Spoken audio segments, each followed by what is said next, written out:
Alors le mamar que j'ai eu à étudier, c'est le mamar Balaïlaou de Tafshim Memdalet 1984, qui est basé sur un mamar du rabbi précédent, le premier mamar qu'il a dit quand il est arrivé aux États-Unis pour la deuxième fois. Et donc, on connaît l'histoire que la reine Esther, elle a fait 2 festins pour Achashverosh. Un jour, elle a fait un festin où a été invité seulement le roi et Haman. Donc le roi, il a commencé à se poser des questions. Est-ce qu'elle n'est pas en train de comploter avec moi? Pourquoi elle m'invite Haman? Et donc, il a mal dormi cette nuit-là. Et écrit Balaïlaou Nadedash Natamenar. Cette nuit-là, le sommeil du roi, il a été dérangé parce qu'il pensait qu'on était en train de comploter contre lui. Vous connaissez l'histoire de la Megillah, qu'il a demandé qu'on amène le livre pour voir s'il n'y avait pas quelqu'un qui ne l'avait pas remercié.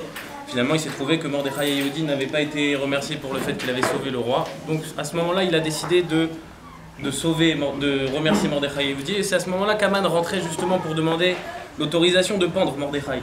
Et donc grâce à cette histoire-là qu'il a mal dormi, finalement Mordechai n'a pas été pendu, au contraire, il lui a été fait kavod. Et donc l'histoire de Purim s'en est suivie, le miracle de Purim. Et donc il y a écrit dans les minagim de la lecture de la Megillah, quand on arrive à ce verset-là, il faut élever la voix, il faut commencer à lire plus fort, parce que c'est l'essentiel du miracle de Purim. C'est-à-dire que c'est essentiel du miracle de Purim que le sommeil du roi a été dérangé cette nuit-là. Rabbi Précédent, il pose la question, il dit, a priori c'est surprenant, est-ce que c'est vraiment ce moment-là qui est l'essentiel du miracle de Purim, le fait que le sommeil du roi a été dérangé? Peut-être. Il y a eu d'autres choses aussi importantes à Purim, le fait que les enfants juifs se soient rassemblés, que les juifs aient jeûné pendant 3 jours, que le roi ait étendu le sceptre à la reine alors qu'elle n'était pas convoquée. Donc il y a d'autres miracles. Pourquoi c'est ça l'essentiel du miracle de Purim? Le Midrash, il explique que le fait qu'il y a écrit que le sommeil du roi a été dérangé, c'est en fait une allusion au sommeil du roi du monde. Que si on peut s'exprimer ainsi, Akadosh Baruch Hu, dans son sommeil, cette nuit-là a été dérangée. Et il explique, il dit qu'est-ce que ça veut dire, est-ce qu'on peut parler de sommeil chez Dieu? Il explique oui, d'une certaine façon, que quand les juifs ils font la volonté de Dieu, Dieu il Eloyanum velo ishan, il est là, il veille, il dort jamais, il surveille le peuple juif. Alors que quand les juifs ils sont dans une situation de faute, alors là automatiquement Akadosh Baruch Hu il se met dans une situation qu'on appelle le sommeil, c'est-à-dire où il reste indifférent aux appels des juifs. Comment c'est possible que comment les juifs se comportent en haut, en bas, que ça va changer ce qui se passe en haut? Alors on sait que les juifs ils sont appelés Adam, et Adam ça vient de Adam El Elyon, celui qui ressemble à celui qui est en haut. Donc quand les juifs comment les juifs se comportent en bas, ça a une influence en haut. Donc quand les juifs en bas sont dans une situation de sommeil par rapport à la Torah et les mitzvot, comme c'est le cas lors de la galoute, les juifs ils sont en galoute à cause de leur faute, parce qu'ils ont été en sommeil par rapport à la Torah et les mitzvot, alors automatiquement ça cause le sommeil en haut, si on peut s'exprimer ainsi, une situation de sommeil. Et c'est ça la force du miracle, que cette nuit-là, le sommeil du roi a été dérangé. C'est-à-dire que la situation normale de la galoute, c'est le sommeil. Puisque les juifs sont dans une situation de sommeil, alors en haut, normalement, c'est dans une situation de sommeil. Et cette nuit-là, spécialement, le sommeil du roi a été dérangé. Il y a quelque chose qui a fait que cette situation normale de galoute, de sommeil, a été remise en cause et que le sommeil du roi a été dérangé, ce qui a causé le miracle. Alors, Rabbi explique c'est quoi la différence entre quelqu'un qui dort et quelqu'un qui est réveillé, puisque pour comprendre ce que ça veut dire le sommeil en haut, il faut voir ce que c'est le sommeil en bas. Quelqu'un qui dort, tout fonctionne chez lui, le sang circule dans ses membres, il respire, son cœur bat. Plus loin que ça, même les forces du sentiment fonctionnent. On voit que dans un rêve, on peut être joyeux comme on peut avoir peur. Même les forces de l'intellect fonctionnent. Il y a écrit même que celui qui mérite, pendant son rêve, il peut avoir des réponses aux questions qu'il a dans son étude de la Torah. Donc on voit que même les forces de l'intellect, elles fonctionnent chez quelqu'un qui dort. La différence principale entre quelqu'un qui dort et quelqu'un qui est réveillé, c'est que chez quelqu'un qui est réveillé, tout est à sa place. Il est debout, la tête est au-dessus de son corps est au-dessus de ses pieds. Il y a une hiérarchie entre les forces de son âme, les forces de l'intellect, les forces du sentiment, les forces de l'action. Alors que quelqu'un qui dort, il dort de façon générale à l'horizontale, c'est-à-dire que tout est dans le même niveau, la tête, les pieds, le corps, les forces sont mélangées, il n'y a plus de hiérarchie entre les forces. Tout est mélangé, c'est pour ça que lors du sommeil, dans un rêve, tout peut être mélangé, on peut avoir une chose et son contraire dans un rêve. Il n'y a pas d'ordre, il n'y a pas de hiérarchie dans les choses. Ça c'est la différence essentielle entre quelqu'un qui dort et quelqu'un qui est réveillé. Et c'est pour ça que la galoute elle est comparée à un sommeil. Parce qu'en exil, c'est quoi la définition de l'exil? C'est que les juifs ils sont mélangés avec les goïms. Qu'on voit plus de façon évidente la supériorité du juif en tant que fils d'Akadosh Baruch Hu par rapport aux autres nations, et que tout le monde est mélangé, il n'y a plus cette hiérarchie-là, on n'arrive plus à faire la part des choses, il peut y avoir une chose et son contraire. C'est pour ça que la galoute elle est comparée au sommeil. Donc ça c'est un point qu'on voit dans le sommeil, mais d'un autre côté on voit quelque chose de très fort aussi dans le sommeil, c'est que lors du sommeil, la Neshama elle remonte à sa source et elle puise des forces. Donc si effectivement la galoute elle est comparée au sommeil, on a compris sur le premier aspect que le sommeil tout est mélangé, il n'y a plus de hiérarchie, ça c'est ce qu'on retrouve dans l'exil. Mais comment on peut pousser le parallèle, puisqu'on voit bien que d'un autre côté, dans le sommeil, la Neshama elle remonte à sa source, elle puise des forces très grandes. Donc a priori c'est quelque chose de positif aussi. Comment on peut pousser le parallèle avec l'exil? Alors Rabbi explique dans le Mamar que c'est ce qui se passe également dans l'exil. Qu'en exil il y a une lumière très haute qui est présente, sauf qu'elle ne se dévoile pas sur terre. De même que la Neshama, lorsque l'homme dort, c'est la Neshama uniquement qui remonte à sa source, séparée du corps. Et c'est la Neshama qui profite du dévoilement divin en haut. Mais le corps n'en profite pas, le corps n'est pas impacté par ce dévoilement. De même, durant l'exil, il y a des lumières très fortes qui sont préparées pour le peuple juif, mais ces lumières-là ne descendent pas dans le monde, elles ne se dévoilent pas, il n'y a pas de profit de cette lumière-là.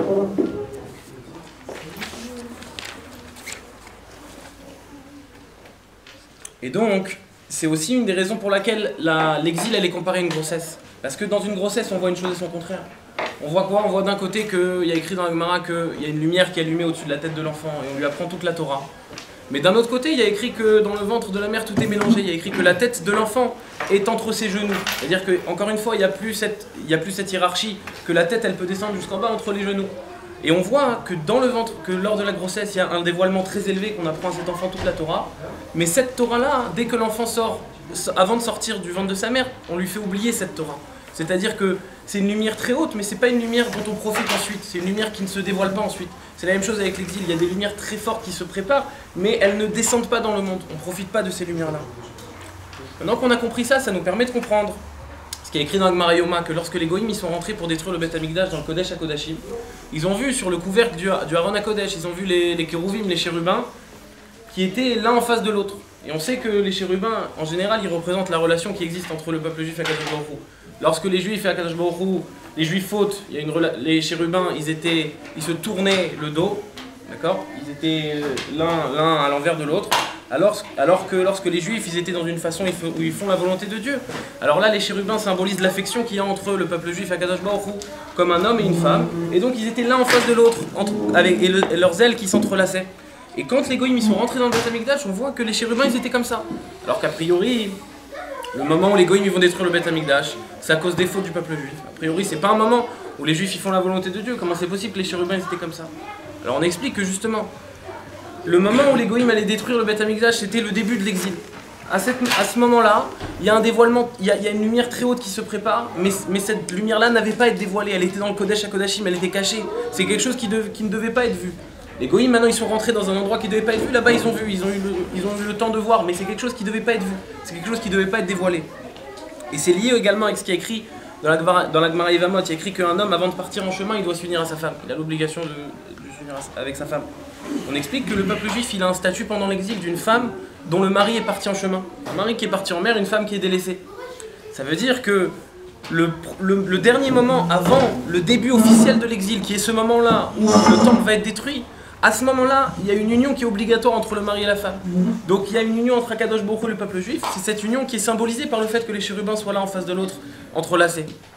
Et maintenant, on comprend encore mieux pourquoi la galoute, elle est comparée à un exil et la Géoula à une naissance. Parce que justement, juste avant l'exil, il y a cette union entre le mari et la femme qui va donner suite à une grossesse qui est comparée à l'exil. Donc pendant cet exil, il y a une grossesse, donc c'est quelque chose qui grandit, mais quelque chose qui ne se dévoile pas.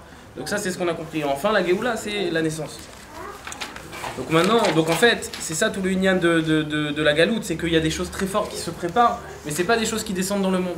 Et c'est ce qui s'est passé cette nuit-là de Purim, c'est ça la force du miracle. C'est pour ça qu'on dit c'est l'essentiel du miracle de Purim. C'est que cette nuit-là, le sommeil du roi a été dérangé. Ça veut dire que des choses qui se préparaient en haut, des choses de catégorie sommeil, c'est-à-dire des lumières très hautes mais qui ne doivent pas être dévoilées, cette nuit-là, elles ont été dérangées, elles sont descendues dans le monde, c'est descendu dans le monde. Ces choses-là qui ne devaient pas descendre dans le monde, elles sont descendues dans le monde. Et comment les Juifs, ils ont mérité ça? Ils ont mérité ça avec l'histoire de Purim. C'est quoi l'histoire de Purim? Pendant 11 mois, les Juifs, ils ont fait Messirut Nefesh, ils se sont sacrifiés. Tout celui qui voulait quitter les rangs du judaïsme, il était sauvé du décret d'Aman, et on voit pourtant qu'il n'y a pas un juif qui est sorti des rangs du judaïsme. Chacun il a fait Messirut Nefesh concrètement. C'est quoi Messirut Nefesh? C'est faire appel à des forces de l'âme qui ne s'habillent pas dans le corps. On sait que l'âme, il y a deux parties, une partie qui s'habille dans le corps, une partie qui ne s'habille pas dans le corps. Messirut Nefesh, c'est Yechidash, on fait appel à Yechidash et Benefesh, une force de l'âme qui ne s'habille pas dans le corps, et c'est une force de l'âme normalement qui n'agit pas dans le monde, et là on la fait descendre dans le monde. On fait appel à des forces qui normalement ne descendent pas dans le monde. Donc en fait, le miracle de Purim, c'était mesure pour mesure. Les Juifs ont fait appel à des forces qui normalement ne se dévoilent pas dans le monde. En contrepartie, Akadosh Baruch Hu, il leur a accordé un dévoilement qui normalement ne se dévoile pas dans le monde. Un dévoilement du sommeil. Et donc ça, le Rabbi dit que dans notre génération, on fait plus Messirut Nefesh Bepoel. A priori, on n'a pas a priori on fait pas Messirut Nefesh Bepol aujourd'hui. Alors il explique le Rabbi, c'est comment on fait Messirut Nefesh alors pour mériter cette naissance, puisque ça y est, la gestation elle a assez duré, maintenant c'est le moment de la naissance, de la venue de Mashiach. Le Rabbi dit comment on peut mériter cette naissance, comment faire Messirut Nefesh aujourd'hui. Il dit il faut regarder ce qui est écrit dans l'introduction du Shulchan Aruch, avant de rentrer dans tous les détails du Shulchan Aruch, il y a écrit Al Yitbayesh Mipnei Amal Igim, qu'un homme il ne doit pas avoir honte de ceux qui se moquent. Le Rabbi dit que ça c'est le Messirut Nefesh qu'un juif il doit avoir aujourd'hui. Quand il sait qu'une chose elle est bonne et que c'est une chose qui doit être faite, parfois on sait que la chose elle est bonne mais on a du mal à la faire parce qu'on réfléchit trop, on pense trop au regard des autres. Le Rabbi dit que c'est quoi Messirut Nefesh? C'est le fait de ne pas tenir compte du regard des autres, de ne pas tenir compte de ce qui se passe autour et d'avancer. Si on sait que la chose elle est bonne à faire, alors il faut la faire sans prendre en compte tout ce qui se passe autour. Donc on se souhaite en se renforçant dans ce domaine de Messirut Nefesh, alors qu'à Kadosh Baruch Hu, ça se réveille en haut aussi et qu'on mérite la naissance si tu veux avec le Mashiach.